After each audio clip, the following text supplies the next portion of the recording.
Assalamualaikum warahmatullahi wabarakatuh. Alhamdulillah pada sore hari ini Allah memberikan nikmat yang luar biasa banyak berlimpah di tengah mendung. Ya, alhamdulillah Jogja hari ini sering hujan dan alhamdulillah rahmat turun beserta rahmat kepada Mas Bagas. Alhamdulillah telah di tengah kita, beliau mendapatkan hidayah pada siang hari ini. Sore hari ini beliau mengucapkan 2 kalimat syahadat dan disaksikan oleh jamaah di Masjid Gede Kauman Yogyakarta. Bersama tim Mualaf Center Yogyakarta, kita akan sedikit mengulik ini tentang keislaman, kemuslimannya Mas Bagas, bagaimana kisah hidupnya dan bagaimana perjuangan dia mendapatkan hidayah dan akhirnya mantap pada siang hari ini, pada sore hari ini beliau mengucapkan 2 kalimat syahadat yang sebagai penanda beliau telah berikrar bahwa inna dina indallahil Islam, bahwa sesungguhnya agama di sisi hanya Islam, dan inna salati wa nusuki wa mahyaya wa mamati lillahi rabbil alamin, dan sesungguhnya salatku, hidupku, matiku dan pengorbananku hanya untuk Allah Subhanahu wa taala, Rabb Tuhan semesta alam. Dan kita sapa Mas Bagas. Assalamualaikum warahmatullahi wabarakatuh. Waalaikumsalam. Alhamdulillah ya. Luar biasa. Ini beliau jualan gambar stiker. Jualan stiker. Jualan stiker. Oh iya sih. Masya Allah, Mas Bagas. Kalau boleh tahu nih, aslinya mana? Terus kenalan dulu deh, nama, terus aslinya dari mana, usia berapa, statusnya apa nih? Terus sekarang nih, kenapa bisa sampai Jogja ini? Gimana ceritanya? Oke. Jadi perkenalkan, nama saya Bagas Regasi Heskil. Salam dulu, kan kita udah muslim. Assalamualaikum. Wassalamualaikum warahmatullahi wabarakatuh. Saya Bagas Regasi Heskil. Saya aslinya itu Pontianak, Kalimantan Barat. Aslinya suku Dayak kebetulan. Oh, asli suku Dayak? Ya, asli suku Dayak. Jadi ini memang benar-benar. Oh enggak, ini nggak ada hubungan. Oh, nggak ada. Sebenarnya. Ini mah saya aja yang bandel. Oh gitu. Saya aja yang bandel. Soalnya kan Dayak kan identik dengan seperti tato seperti itu. Cuma memang kalau memang ciri khasnya Dayak sendiri itu memang ada, tapi kalau saya pribadi nggak ke situ gitu. Kemudian saya sekarang berumur 30 tahun di bulan November besok ini. Statusnya sudah duda, kebetulan beranak. Jadi, satu. Udah nikah berapa tahun sampai kemudian cerai ini? Itu udah sekitar mungkin sekitar 8 atau 7 tahun lalu kayaknya. 7 tahun lalu. Cerai sudah? Cerai itu udah lama cerai. Kemudian bekerja ke sana ke sini, jadi merantau. Sebelumnya di Jogja tuh dari tahun 2007. Jadi sebelumnya sudah pernah ke Jogja? Sebelumnya sudah di Jogja, sempat di Jogja dari 2007 sampai 2010 mungkin. Kemudian saya sempat kembali ke Pontianak, ke kampung, kemudian kembali ke sini sebentar, terus ke Jakarta gitu. Oh, sempat ke Jakarta. Sempat juga? Di Jakarta, lama di Jakarta, baru kembali lagi ke sini. Terus ke Jogja lagi dalam rangka kerja juga? Kembali ke Jogja itu sebenarnya dalam rangka buangan. Maksudnya buangan tuh karena pandemi kemarin kan. Oh, jadi di pandemi kena dampak pandemi. Kena dampak pandemi. Dirumahkan. Kemudian di kondisi di Jakarta juga kehidupan yang cukup keras. Kita mau susah kan, mau gimana. Akhirnya memutuskan untuk kembali dulu ke Yogyakarta. Langsung ke Yogyakarta. Enggak ke Pontianak. Jadi langsung ke Jogja karena kebetulan saya keluarga udah punya rumah di Jogja kan. Oh, jadi gitu. Jadi udah. Ayah, ibu di Jogja? Kebetulan ayah saya udah almarhum. Terakhir ibu masih di sini sekitar 3 atau 6 bulan lalu masih, tapi sekarang lagi balik ke Pontianak gitu. Kalau keluarga masih banyak di Masih ada keluarga di sini, adik saya masih ada beberapa di sini, jadi kembali ke sini gitu. Terus di Jogja sekarang posisinya sudah dapat kerjaan belum nih? Posisi sudah dapat kerjaan, sekarang sudah kerjaan. Saya juga sambil merintis usaha, sambil bekerja. Apa nih kalau boleh tahu nanti? Siapa tahu nih teman-teman di Mualaf Center Yogyakarta mau bergabung bisa bergabung sama saya. Bisa join partner ataupun bisa bantu lah. Oke. Jadi kalau saya bidang usaha yang sedang saya jalani sekarang itu di bidang pet care. Jadi pet care maksudnya adalah pet shop gitu. Bukan pet shop, jadi lebih ke produk. Oh gitu. Ke produk untuk hewan peliharaan. Jadi kalau sekarang saat ini kan kalau Mas misalnya melihara kucing itu masih menggunakan kayak pasir ya untuk tempat pembuangan kotorannya, betul kan? Nah, yang mana pembuangan kotoran dari pasir ini sebenarnya sangat tidak ramah lingkungan kalau saya lihat pribadi, karena saya juga hewan peliharaan ya. Jadi saya menemukan inovasi. Oh, itu Mas sendiri? Iya betul. Jadi saya menemukan inovasi menggunakan produk organik. Jadi menggunakan produk yang berbahan benar-benar organik tanpa bisa diurai gitu nanti. Bisa diurai. Jadi itu bahan utamanya adalah kelapa. Masya Allah. Jadi dari bahan utama kelapa. Nah, itu nantinya apa kelebihannya si kelapa ini? Dia itu bisa menyerap bau kotoran hewan itu jauh-jauh lebih ampuh dibandingkan kita menggunakan pasir gitu. Nanti mungkin bisa kira-kira seperti itulah. Ini kita jadi konsultasi bisnis ya. Apa. Jadi malah justru bisnis ya. Kita pengen channel-channel ini bermanfaat ya mungkin. Siapa tahu yang punya kerjaan bisa reseller. Betul. Teman-teman mu'alaf juga bisa memasarkan. Betul. Dan ini benar-benar menginspirasi bahwa ternyata mu'alaf itu bukan hambatan ketika dia hijrah ke Islam, bukan hambatan kemudian nggak sukses gitu. Betul. Artinya sebenarnya kembali kepada diri sendiri. Ada mu'alaf yang setelah mu'alaf tambah sukses, ada yang mu'alaf setelah mu'alaf tambah bangkrut gitu. Ada banyak sekali. Makanya ini sebenarnya kita kembalikan diri sendiri. Agama itu hanya untuk menuntun dia kepada jalan kebenaran. Betul. Nanti seperti apa kemudian dia mengolahnya di kehidupan dunianya tergantung orang masing-masing. Betul. Nah, terus kemudian tadi Mas Bagas punya produk pet shop, terus sekarang kerja di mana?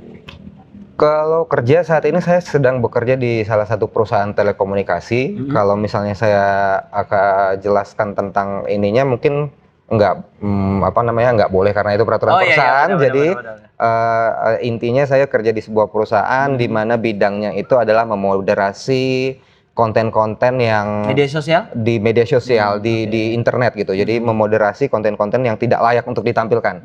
Contohnya gitu. Memfilter. Kayak semacam badan sensor gitu. Betul. Kayak apa ya, istilah mungkin kasarannya kayak polisinya di dunia internet gitu ya. Jadi kalau ada konten-konten yang mengandung kekerasan atau seksualitas atau ujaran kebencian seperti itu kita harus memoderate dan kita harus memban. Gitu. Terus kembali ke tema utama kita, gimana nih Mas Bagas, yang mana Pontianak ini kan apalagi Dayak kan identik dengan non Muslim ya kan, identik dengan Kristen ataupun Katolik ataupun malah tidak beragama sama sekali. Betul. Nah, kenapa bisa sampai mendapatkan hidayah Islam? Awal mula gimana ceritanya, terinspirasi kok Mas Bagas bisa dapat hidayah? Awal mulanya terinspirasi gimana ya? Ada sosok yang memancing Mas Bagas untuk pengen tahu, untuk kemudian strong way-nya itu apa? Enggak sih sebenarnya. Kalau saya pribadi sih dari kecil memang saya kurang agak memahami ajaran apa yang saya terima gitu. Dalam artian Kristen ya, dalam hal Kristen gitu. Jadi tapi sudah proses baptis? Saya sudah proses baptis, kemudian saya aktif di gereja juga. Dibilang aktif ya, bisa bilang aktif, dibilang enggak juga ya. Jadi di antaranya dah, tengah-tengah lah. Selama waktu masih karena masih muda ya. Dulu itu artinya sering ke gereja. Sering ke gereja. Cuman enggak terlalu yang akhirnya kuat menjadi pemuda gereja gitu. Tidak yang enggak sampai ke situnya gitu. Ikut sekolah minggu? Ikut sekolah minggu, tapi malas-malesan. Tapi malas-malesan, formalitas. Jadi kita kalau Islam ya sholat malas-malesan. Nah, jadi gitu. Jadi ya tetap kalau pas masih kecil mau sekolah minggu ya tetap pasti ada ngambek-ngambekan karena pasti lebih fokus nonton kan. Betul. Hari Minggu gitu kan. Jadi seperti itu. Hidayahnya jadi ya itu. Jadi tepatnya tahun berapa atau tahun berapa ini ya.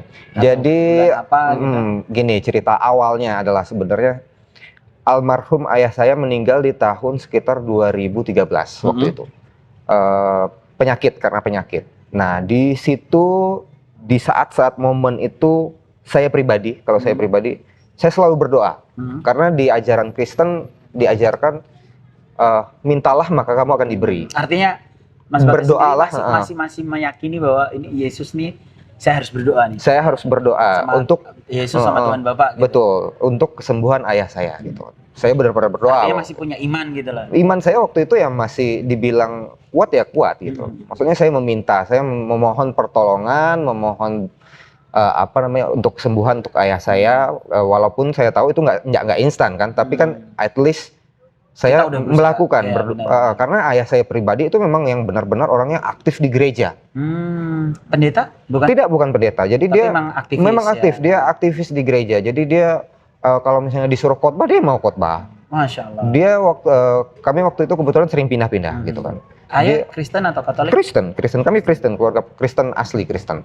Waktu kami tinggal di Manado waktu itu dia melihat. Masya Allah. Jadi Mas Bagas ini udah sampai kemana-mana ya? Jadi dari kecil tuh kita udah pindah-pindah sebenarnya. Gitu nah, jadi udah pindah-pindah. Jadi dari SD tuh udah masuk ke Sampit itu saat perang Sampit tuh saya juga pernah masuk ke situ. Kemudian setelah itu kita pindah ke Sulawesi. Jadi awalnya kita pindah ke waktu itu di Manado, daerah sebenarnya bukan di Manadonya, tapi di kabupatennya itu dia kayak Bitung namanya, Kota Bitung.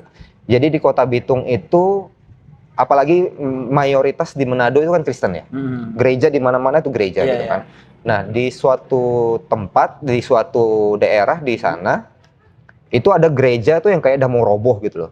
Ada gereja yang pokoknya kecil, bangunannya kecil, dia udah mau roboh. Kalau misalnya kena gempa itu pasti habis itu. Nah, ayah saya sendiri dia menggunakan dana pribadi dan mencari teman-temannya untuk mari kita bangun nih gereja. Jadi kayak gitu. Jadi sistemnya ya udah voluntary gitu. Voluntary kita bangun nih gereja sampai ini benar-benar jadi gitu loh. Setidaknya dia nggak roboh lah. Dan itu jadi saat itu. Nah, tapi di satu sisi lagi, di saat kami pindah lagi ke Gorontalo, yang dimana notabene-nya adalah mayoritasnya masyarakat Islam, Muslim, kebetulan itu kan di depan kantor, di rumah dinas kita, kan kita tinggal di dalam kantor ya. Di rumah dinas kita, di depan. Dinas apa, Bapak dinas? Kebetulan iya, dinas di Pertamina kebetulan. Oh, Pertamina. Di Pertamina, jadi kita tinggal di rumah dinas, itu di Gorontalo. Saya ingat banget tuh kejadiannya di Gorontalo, di rumah dinas di Pertamina Gorontalo. Nah, di depannya itu, dulu ada musola. Dulu ada musola sama, dia bentukannya itu kecil cuma berapa kali berapa, kemudian dan dah nggak layak untuk kalau kata bapak saya kasarnya itu udah nggak layak untuk ditempati untuk kalian berdoa gitu, untuk ibadah itu udah nggak layak gitu loh. Itu sangat-sangat nggak layak. Nah, ayah saya kembali lagi melakukan itu. Dia menggunakan Masya Allah. Jadi ayah itu punya jiwa sosialnya itu sangat tinggi. Nggak cuma di agama Kristen. Betul. Bahkan waktu itu kalau kata orang zaman sekarang tuh viral kali ya. Sempat dia waktu itu agak terkenal di Gorontalo, itu orang Kristen yang bangun masjid di kantor itu tuh dia gitu. Cuman sayang ya ayah waktu itu belum dapat. Betul lah, belum dapat hidayah. Jadi dia mencari kayak rekan-rekannya, dia kata-katanya seperti ini.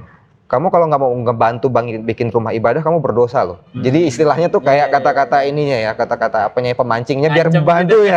Asalnya gitu ya. Kamu kalau bahasa kasarnya, kalau lu banyak duit nggak mau bantu orang bikin rumah ibadah, lu bahaya gitu kan. Nah, akhirnya diancam, bukan ancam sih, jadi kayak bercandaan ngajak seperti itu gitu. Akhirnya dibantu semua sampai itu sama partner-partner kerja yang lain dibantu sampai jadi, dan dari musola itu akhirnya jadi masjid gitu. Masya Allah. Dibikin jadi masjid gitu, dan itu warga situ tuh senang banget gitu, dan pada ayah sudah biasa hidup dalam toleransi beragama. Hidup dalam toleransi beragama. Saya juga ada keluarga yang masuk yang Islam.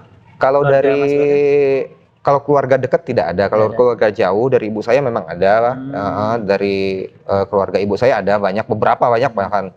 Tapi kalau dari keluarga inti dekat belum ada. Artinya nggak jadi persoalan sejak awal ya? Iya, betul. Terus ceritanya gimana tuh ketika ayah sakit? Ayah sakit apa, Mas? Jadi ayah sakit itu karena cancer. Oh, cancer ya Allah. Cancer, kebetulan cancer. Stadium tinggi? Langsung stadium 4. Jadi ketahuannya langsung stadium 4. Karena cancer kan memang seperti itu kan modelnya. Cuma ya beberapa tahun sebelum hal itu benar-benar parah itu ya memang terapi apa segala macam, dan berobat ke sana ke sini ya tetap tidak ada baik gitu loh, maksudnya gak ada kebaikan gitu. Progres gitu kan. Nah, ya itu di saat itu saya berdoa terus, dan pada akhirnya ayah dipanggil akhirnya kan gitu kan kembali. Oke, fine. Aku sudah berusaha untuk berdoa, melakukan hal-hal yang terbaik untuk ini, tapi belum ada progres. Mungkin jawabannya berbeda. Saat itu ibu menemani ayah? Ibu selalu menemani kemana, selalu ditemani sama ibu. Nah, kemudian di 2 tahun setelahnya, yang dipanggil adalah kakak saya, kakak perempuan saya, satu-satunya. Kalau beliau sendiri itu ada masalah dengan lambung, ada masalah dengan apa ya, kayak GERD. Saya kurang paham bahasa. Kayak asam lambung tinggi yang benar-benar yang udah parah itu ya. Nah itu Nah, di situ lagi kembali lagi ke posisi itu. Berdoalah lagi nih. Berdoa meminta bla bla bla bla bla bla bla bla. Tapi ya hati itu kayak nggak tenang gitu loh. Nggak ada jawaban atau apalah istilahnya yang bisa menenangkan, just fine atau apa gitu, tenang aja ini memang udah atau apa gitu, takdir atau apa. Tapi ya nggak ada, udah. Masih kayak, ada perasaan berdosa gitu nggak sih? Maksudnya kok aku iya, kayak ada rasa bersalah gitu. gitu ya. Apa ini maksudnya apa? Something wrong gitu. Something wrong, karena kamu sudah mengucapkan mintalah, kamu akan diberi gitu loh. Maksudnya dalam artian saya sudah meminta hal yang ayat Tuhan itu mirip dengan di Islam, Mas. Iya, Doani astajib lakum. Berdoalah kamu, niscaya aku akan kabulkan. Iya, istilahnya seperti itu kan. Ya, terus yes, saya sudah melakukan itu. Saya sudah berdoa, saya sudah memuja dan segala macam lah istilah kasarannya. Tapi yang nggak ada, maksudnya nggak ada ketenangan, nggak ada jawaban, nggak ada keajaiban ataupun apa. Setidaknya adalah sedikit apa gitu ya. Di dalam, kalau misalnya kita mungkin bisa merasakan kali ya di dalam atau hati, kalaupun kehilangan tenang gitu loh. Tapi akhirnya sampai ya bertahun-tahun nggak ada ketenangan sama sekali gitu, masih tetap merasa bersalah. Akhirnya kayak menyalahkan diri sendiri lagi. Apa salah saya di mana, atau salah keluarga saya di mana. Jadi gitu sekarang kan. saudara kandung habis ya? Saudara kandung masih. Jadi kita 4 bersaudara. 4 bersaudara. Kebetulan itu tadi kakak cuma cewek satu-satunya. Itu dia nomor kedua. Adik semua. Ada abang, kemudian adik laki-laki gitu. Jadi seperti itu. Terus? Nah, kemudian ya selama beberapa saat ya saya kayak seperti orang yang nggak punya agama gitu. Oh, artinya ada keputusasaan. Ada keputusasaan sedikit gitu. Jadi tapi masih mohon maaf, tapi masih agnostik. Artinya Bang Bagas masih punya keyakinan bahwa ada Tuhan di alam semesta ini. Iya. Cuman kenapa nggak mau nolong gitu? Kenapa tidak mau nolong gitu ya? Seperti itulah. Jadi ya seolah-olah kayak itu apa itu agama itu apa gitu. Apa yang harus saya lakukan? Saya sudah pernah melakukan hal itu dan saya tidak merasakan apapun yang berubah dalam hidup saya gitu kan. Kemudian ya apalagi setelah kejadian itu ayah meninggal, kemudian ditinggal ibu, ekonomi merosot, segala macem, hutang di sana sini, akhirnya seperti itu kan. Udah masa drop ya? Masa drop, udah melakukan usaha gagal, melakukan usaha ini gagal, usaha itu gagal ya. Dia udah kayak ngambang ya. Dan untuk iman itu ya kayak orang udah punya iman gitu, nggak ada punya keyakinan. Tapi di saat itu sebelum tadi kejadian ayah meninggal, kakak meninggal, itu kondisi keimanan abang nih, ada merasa pas lagi deket nggak sama Tuhan gitu waktu itu? Atau ya wajar dong ketika nggak deket sama Tuhan, Tuhan nggak ngabulin. Betul, gitu. betul. Pernah ngerasain gitu nggak? Pernah sih, pernah merasakan hal-hal kayak gitu juga sih. Ya jadi kayak gitu sih, saya juga agak gimana ya untuk menjelaskannya, itu agak susah juga sih. Tapi tetap nggak tenang gitu. Tetap nggak tenang. Sampai pada akhirnya saya baca-baca waktu itu. Saya baca-baca tentang, nggak sengaja sih kebaca tentang beberapa artikel tentang Islam, tentang agama. Di gitu. Di internet membaca. Wah, menarik nih bahwa Islam itu adalah seperti ini. Saya sebenarnya mengenal Islam sudah cukup lama, udah tahu juga kayak gimana Islam itu. Ini nggak? Ada sebelum mengenal Islam, tadi sebelum baca-baca tuh ada sesuatu stereotip yang terbawa nggak bahwa Islam ini agama radikal, kolot, macam-macam yang diisukan media saat ini tuh, ada nggak sih? Nggak ada.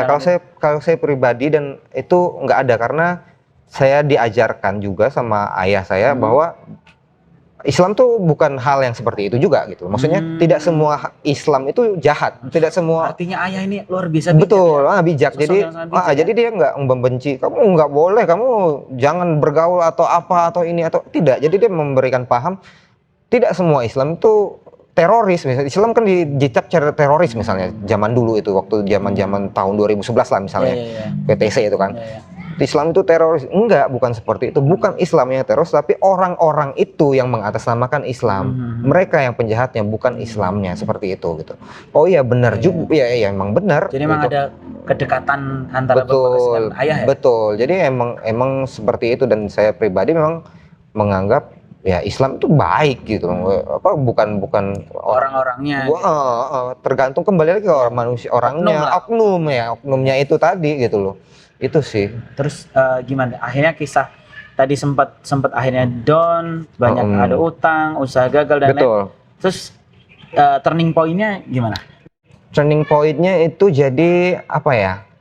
Setelah saya searching lagi, setelah saya memikirkan lagi bahwa sebenarnya Islam itu seperti ini, Islam itu mengajarkan hal yang seperti ini. Kita berdoa itu kepada siapa? Tuhan kita itu siapa? Jauh lebih paham.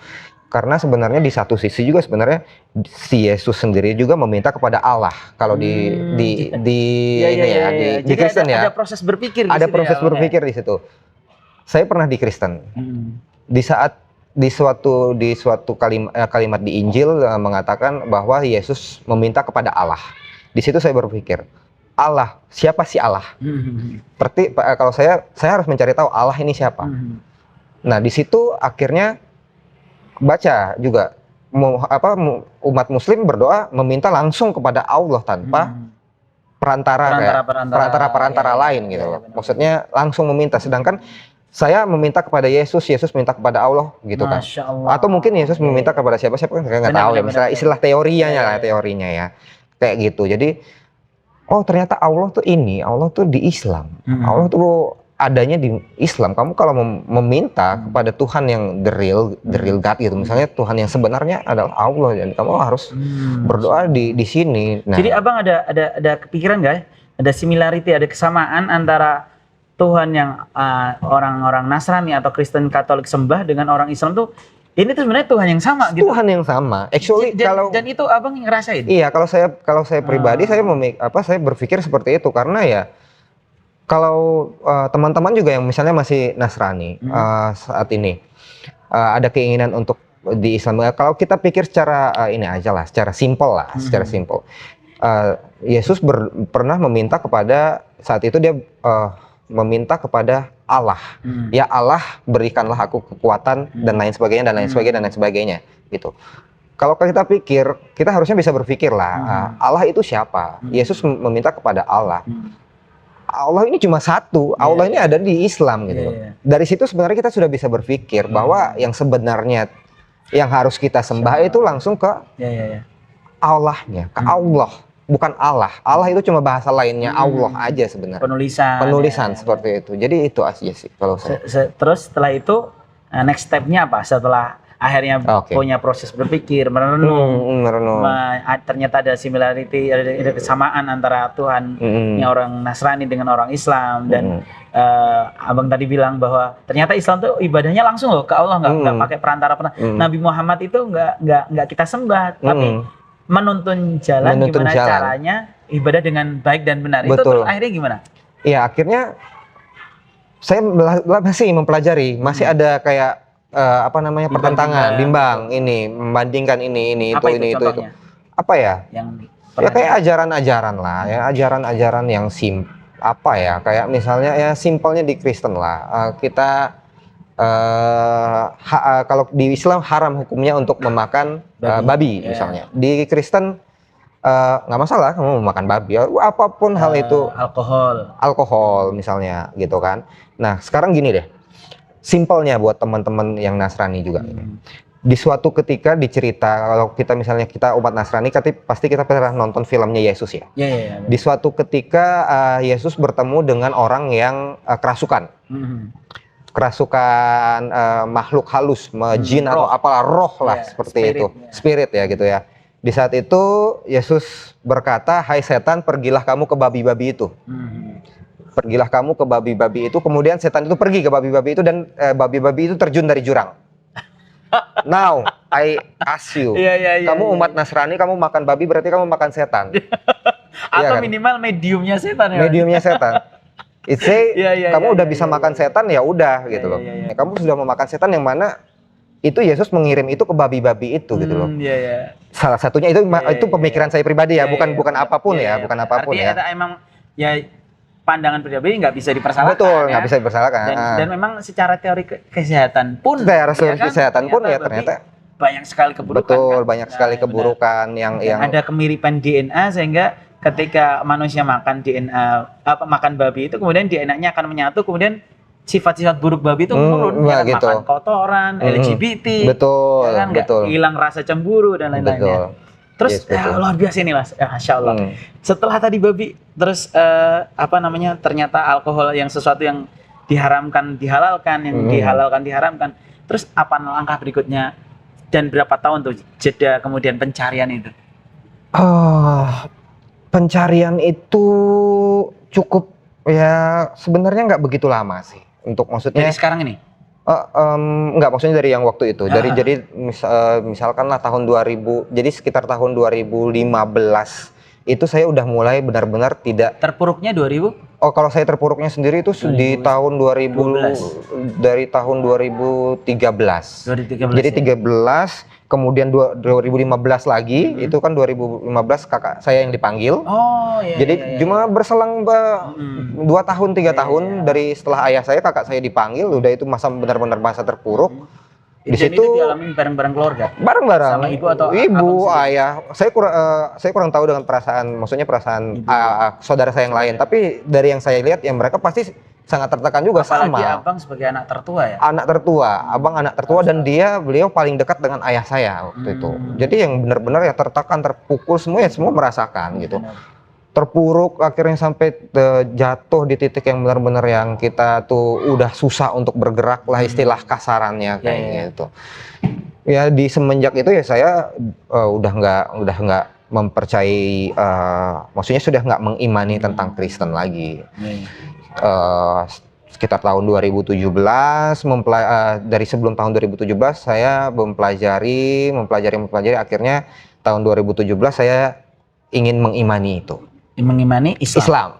Tapi sebelumnya adakah perbandingan agama dengan yang lain? Maksudnya selain Islam, katakanlah Hindu, Buddha, atau Konghucu atau Yahudi bahkan? Enggak. Kalau saya sendiri saya langsung fokusnya ke Islam. Langsung fokus ke Islam karena Masya Allah. Saya enggak mempelajari dulu yang lain apa ini itu, karena itu cuma buang-buang waktu saya malah malas gitu. Karena saya udah langsung punya teori sendiri, maksudnya pemikiran saya sendiri, yang kita sembah tuh sama satu kok. Ya, titik terdekatnya itu gitu. Langsung ke situ loh. Kalau yang mungkin agama lain saya nggak tahu mereka menyembah apa, tapi ya yang saya tahu cuma ini aja gitu kan.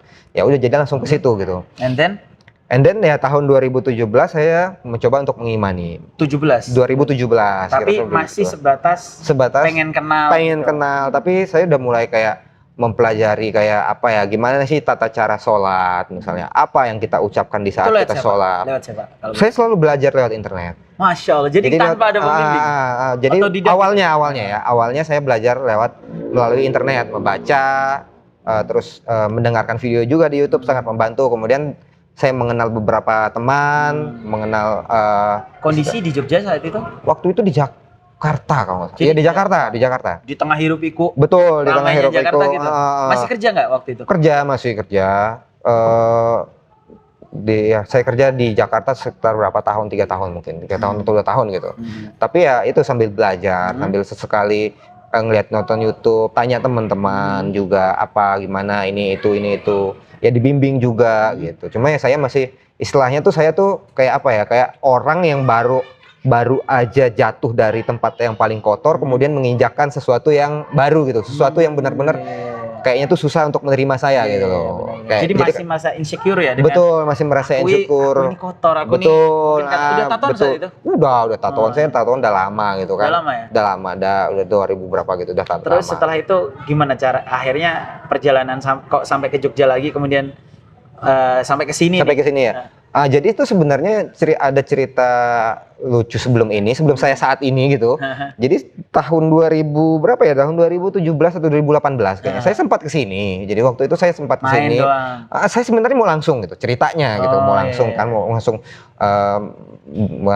mensyahadatkan gitu kan istilahnya. Jadi sebenarnya udah mantapnya udah cukup lama. Udah cukup lama. 2017 ya? 3 tahun yang lalu. Iya, udah lama sebenarnya. Jadi saya sempat ke sini kan, saya ke kantor sebelah sana ternyata. Oh iya. Waktu kita masih kantor sebelah. Saya tidak tahu kan di Instagram kan, kantor sebelah sana. Nah, pas kebetulan ternyata lagi kosong, lagi nggak ada orang gitu kan. Lagi nggak ada orang. Oh ya udahlah, mungkin masih lagi pada makan atau apa. Kira saya sempat nunggu di luar beberapa jam atau 2 jam. Balik lagi, masih belum ada orang. Ya udah, akhirnya pas saat itu juga ternyata saya panggilan lagi, harus balik ke Jakarta gitu, harus kerja gitu, kembali ke Jakarta.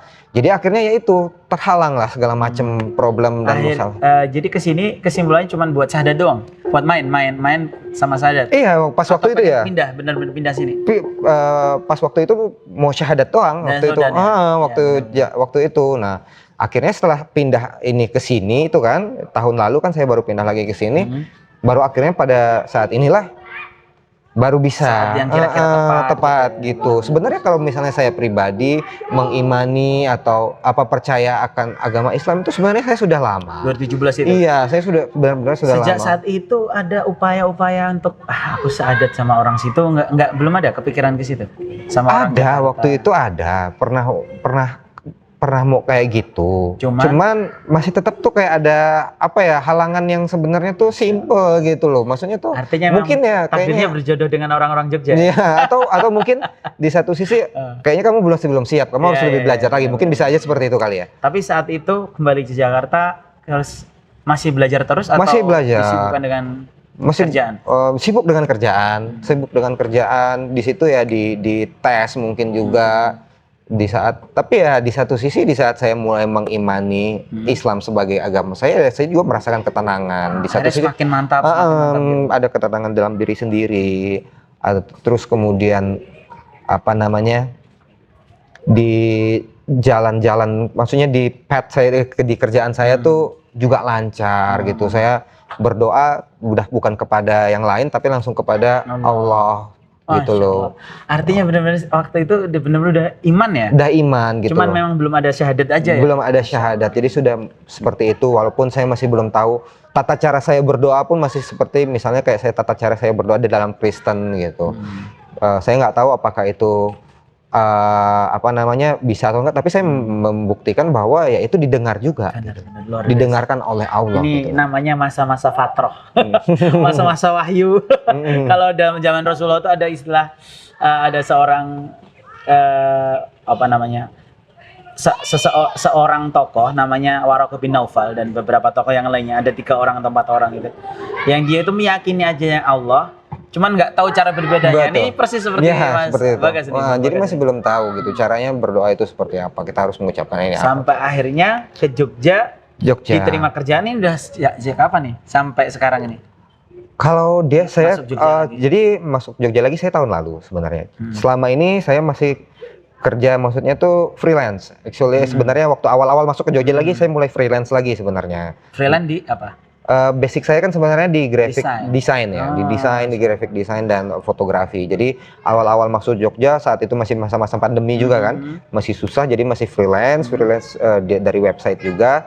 Kemudian baru tahun-tahun ini baru saya di perusahaan. Tapi dari jauh sebelumnya tuh saya sambil usaha gitu, maksudnya sambil bikin sesuatu, sambilan gitu, tetap ada sambilan usaha gitu, tetap walaupun pionir. Oke. Terus akhirnya sekarang sudah bersyahadat, alhamdulillah. Betul. Kita saksikan bersama, alhamdulillah.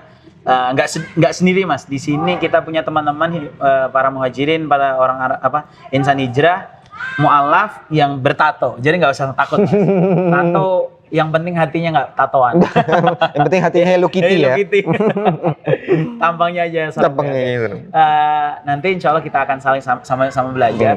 Sebelum kita akhiri nih Mas, ada nggak pesan-pesan yang disampaikan kepada teman-teman yang masih ragu dalam proses pencarian itu? Ya semoga menginspirasi nih teman-teman. Karena banyak di DM kita, kita Instagram, kemudian ada chat di WhatsApp itu. Keraguan-keraguan yang memang akhirnya ya memang harus diungkapkan, didiskusikan, nggak cuma dipendam gitu. Seperti Mas Bagas tadi, akhirnya dari tahun 2017 sampai sekarang ini kan baru benar-benar terrealisasikan ya. Nah ini apa kira-kira yang mau disampaikan sama teman-teman? Apa ya? Udahlah, nggak usah ragu gitu. Apa sih yang harus diragukan? Kalau kalian hanya ingin membandingkan sesuatu ajaran, ya mending kalian belajar aja, nggak usah mengimani gitu. Iman itu beda dengan belajar actually sebenarnya. Iman tuh kayak harus langsung ambil. Kamu harus mempercayai itu. Kalau kamu masih mau belajar, nggak ada kesempatan kedua. Kalau kamu masih mau belajar, ya kamu belajar aja, nggak usah mengimani. Atau mending kamu nggak usah punya agama aja, kalau cuma gampang gitu. Tapi itu kan nggak baik, nggak benar gitu. Islam adalah baik. Islam itu kasih sayang. Islam itu mengajarkan kita tentang kebaikan.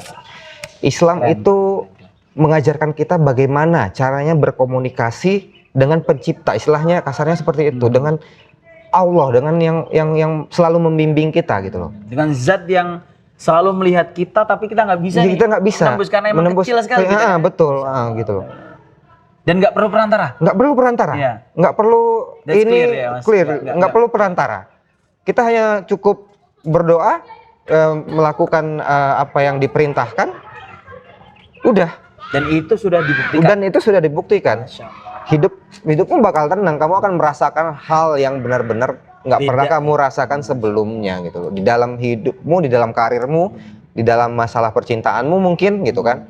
Semua itu bakal lancar kalau kamu sudah seperti itu. Tapi yakin nih setelah masuk Islam segera yakin, Mas. mengakhiri masa jomblonya ini. Banyak insya Allah setelah mu'alaf akhwat ya, perempuan yang baik-baik enggak. Belum dulu ya? belum masih gitu. ingin memperbaiki dulu. Ini saya mau sharing aja nih, baru aja ini. Soal apa namanya kelancaran ya, kelancaran. Wah, asmara mah enggak ya. Soal kelancaran rezeki lah, bisa usaha lah. Saya baru aja tadi datang ke sini kan gitu kan. Datang ke sini, saya kan baru memposting produk saya tuh baru 2-3 hari ini kan di e-commerce. Oh, itu baru. Saya baru benar-benar mempostingkan ya, baru benar-benar postingkan. Jadi sebelumnya saya masih riset dulu. Udah lama, udah cukup lama, sebulan lah, nggak lama-lama amat. Beberapa aktivis di Malau Center juga pet shop. Oh gitu ya, oh boleh ya. Kita bisa inilah, nanti ya. Atau siapa tahu bikin konten lain gitu. Panjang dong kontennya.